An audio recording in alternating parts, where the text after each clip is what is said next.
திருக்கண்கள் திருக்கரங்கள் கொண்டவளவளே இகபரம் சுகம் யாவும் கொடுப்பவளவளே திருக்கண்கள் திருக்கரங்கள் கொண்டவளவளே இகபர சுகம் யாவும் கொடுப்பவளவளே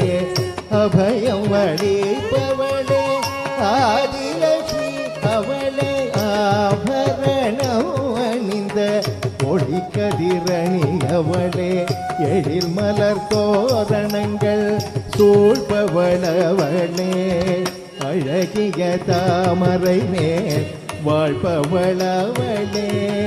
மஞ்சள் நிற உடை அணிந்து மலர்வாரை அணிந்தவளே மங்களம் நிறைந்தவளே வல்லமை மிகு